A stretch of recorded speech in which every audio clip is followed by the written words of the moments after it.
This is an amazing gathering, isn't it? I mean, look, we've got George Washington here, and doesn't he look great for 278 years old? And these politicians now, you've got to watch out not just what politicians say, but what they don't say. For example, my good friend and colleague, Delegate Lingenfelter, he told you that the first 5 times he went up in a plane, he didn't come down in the plane. What he didn't tell you is he didn't use a parachute either. I want to let you know that Delegate Tad Greason, who was elected recently, could not be here tonight. He is at a Eagle Scout award ceremony. He worked hard to get that. And, oh, I'm sorry, he's presenting at the ceremony. But this is a profession in which it is very easy to mistake milk or skim milk for cream. And it can even happen to anybody. Like for tonight, Joanne Chase was introducing somebody, talking very nice, ringing out this string of adjectives and intelligent and witty, and I thought, is she talking about you, Bob? And then she got to young and beautiful, and I knew I was going to take a pass on that. And then these little 3x5 cards. I'm often asked, how can you manage to put everything you know on a few 3x5 cards? Well, it's very simple if you don't know a lot. But I do know one thing. I am to be a servant, a watchman on a wall for you, to put my judgment and experience out there on your behalf, not for myself, but for you.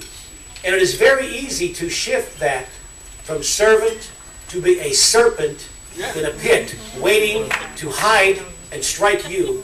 And that's what some politicians do. And we cannot allow that to happen, because we have a government which comes from the consent of the governed, and our rights come from the Creator in our first document, which is the down payment on liberty in this country. And what did that document say? What did Jefferson talk about? The first right was the right to life. Because without life, you can't even do life.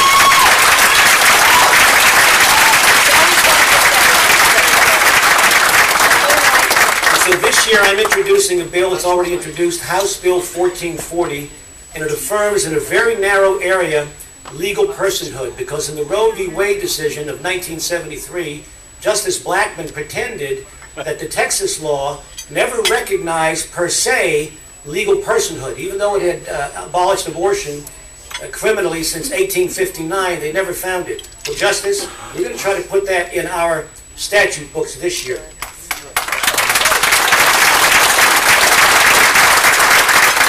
And in the election of 2009, when I was walking around parts of Loudoun County and getting responses from minority Americans, I thought to myself, Mr. Obama, you're in trouble. Now, he won my district. But I had precincts covered, 31 of 35 precincts. I eventually won with 61% because of hard work. Not just manpower, not just money, but manpower and woman power out there, talking to people, undoing the negative campaigns that invariably happen. This door-to-door is how campaigning used to be before 1956, before television took over. But in this brochure that I had, I talked about the penalty that Obamacare had, $25,000 if you don't buy the insurance. Now later he tried to get out of that by claiming, well, that was not part of the bill. That's true, but it's not the whole truth. The penalty of a year in jail and $25,000 was already in the code, the IRS code. He didn't have to worry about that. But really what happened was a lady from Richmond called me up, Donna Holt, the grandmother, and said, Bob, you really need to look at this individual mandate thing of requiring us to have contracts, enter contracts without our consent. I said, Donna, I'll do it. Eventually that became House Bill 10, the Healthcare Freedom Act.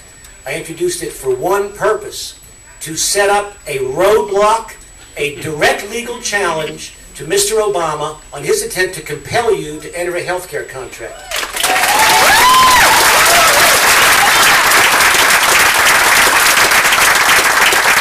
And folks, I didn't introduce this to avoid a fight. I wanted a fight. And we need to fight with all the tools that God gives us, with our wits, with our experience, with our reason, and with the Constitution, and stand firm. And if we can't apply our principles all the way across the board, don't sell your principles. Just apply them very narrowly. That's how the civil rights movement eventually won. They didn't give up on the principle and say, some people can ride in the front of the bus and some can't. They said, everybody ride in the front, in the back of the bus, or the front of the bus, or the middle of the bus, but we're not talking about accommodations. We're talking about a bus. Simple thing. They then expanded that principle later. So I intend to do the same thing as I did with House Bill 10 in two areas. If the Environmental Protection Agency decides they're going to implement the Kyoto treaties administratively, my statute, which I introduced, and it's already introduced, says we're going to court just like we did with House Bill 10. You have no authority to implement a treaty on an administrative order. And I expect that President Obama, who perhaps has yet to read the Constitution, much less understand it, will resort to executive orders, or should be executive disorder, with the chaos that he's producing. He won't worry about Congress. He'll think he can do this with an executive order. That's very dangerous. So the second cap and trade bill that I will be dealing with addresses a measure that already passed the House of Representatives, and it deals with the fact that under a House-passed bill, which may pass one of these Christmas tree bills, in the lame duck session, should be the lame turkey session, says that the Secretary of Energy is the National Home Building Inspector. Now, folks, I've read the ratification debates. I've read Madison. I've read Elliott's debates. Not all of it, but enough of it to know nobody gave the authority to be a home building inspector to the Secretary of Energy. What this means is if you want to fix your attic or your recreation room, you're going to have to go to Washington to get permission. This is stupid. So again, my second bill says, you do that, we're going to court again.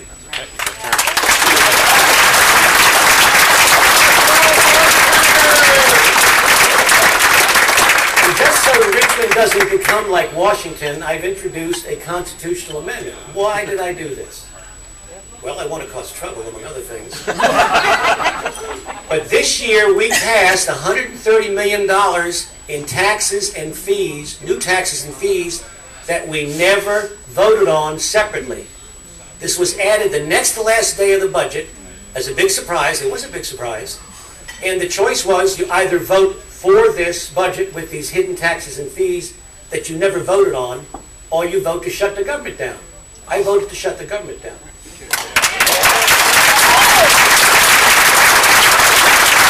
I did that as a bargaining chip to come back with this constitutional amendment, House Joint Resolution 496, which says we will not include fees, taxes, or fines in the state budget because this bill should stand alone. Taxes should stand alone. Now, why do I do that? Where do I get my moral advice? Mark Twain. Now listen to this. He says, secrecy is the natural refuge of people who are doubtful about their conduct. Well, folks, there's a lot of people who want to hide what's going on in Richmond because they think Washington is a school. It is a school, but it's a school for scandal. And it's not something that we should imitate. So we need to stop this in our own Commonwealth. Now, you are the only ones who can do that. I can propose, you dispose. This has to pass twice, just like the marriage amendment. And we've been used to being watched at by the media and by Washington and Congress for so long, I think we should stare back. I want to set up a Virginia Bill of Rights Commission where we are going to document in detail the abuses and excesses of Washington that's done to Virginia citizens. And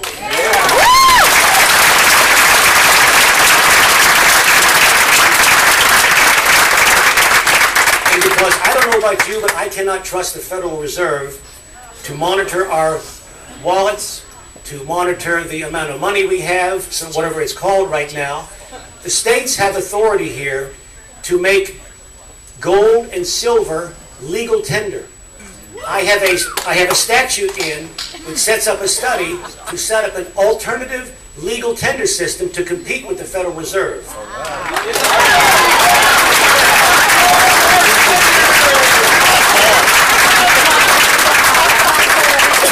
Additionally, I want Virginia to mint ginnies. Now, that's not a drink. To mint gold and silver coins and sell them. Very simple. We're going to compete with the United States Mint. We're not going to let this go. Additionally, I've got 2 bills that deal with the Freedom of Information Act. Somebody mentioned a hockey stick, which got my attention earlier. In December, I sent the University of Virginia a letter, a Freedom of Information request, and I wanted to know what they had in their files relating to Michael Mann, this fellow who does the CO2. And please, don't breathe out. You may get arrested by the Environmental Protection Agency. They wrote me back a letter. We have nothing in our files, nothing on our servers, nothing anywhere. I said, okay. Ken Cuccinelli uses a different law, and he goes to court. Under oath, they acknowledge, lo and behold, they do have documents in their files. Oh, gee, they lied to Bob Marshall. So I put a statute in which says, you do that, you're fired. But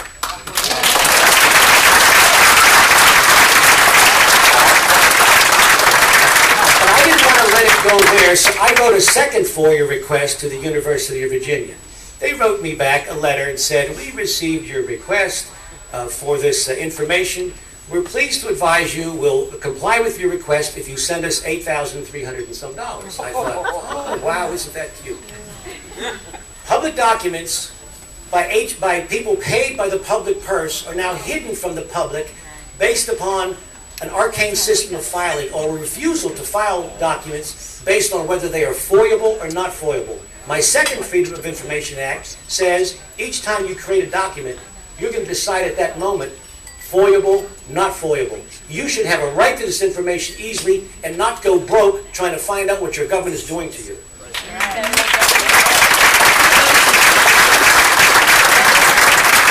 Now again, because I get so many of my ideas from my constituents, I had a guy call me up in October and said he was trying to find out who to pay his mortgage to. Well, I volunteered myself, but he didn't want to do that. What his problem was, he could not find out who was the current note holder. He said there was something called MARES, and I thought, I don't understand what this is. It means, it's an acronym for Mortgage Electronic Registration System. It's headquartered in Reston. It was devised by all the big banks back in 1995 to set up a system to avoid the county and the city recordation clerks. In 1624, the House of Burgess passed the first law requiring recording of surveys so you know who owns the property and who has title to it. They were still fighting the Indians. This is the banks now come in here and set up a private system, just like feudal knights, and they're not telling us anything. What they want to do also with this system, which is losing track of all these mortgages because they are not filing the assignments, they want to send it to India. Oh, really? When you're going to go to court and say, well, the document is in Bombay somewhere, how are you going to know who you're paying this to? This is not simply people with foreclosures. This is everybody in here who wants to leave their house or their farm to their children. The chain of ownership is broken. The Supreme Court said in 1872, if you separate the note from the mortgage, you're gone. You can't prove anything. You have no claim to it. We are losing our country in more than one way, and this has got to stop. Transparency has to return to this, and I've got this statute drawn up. Now, I do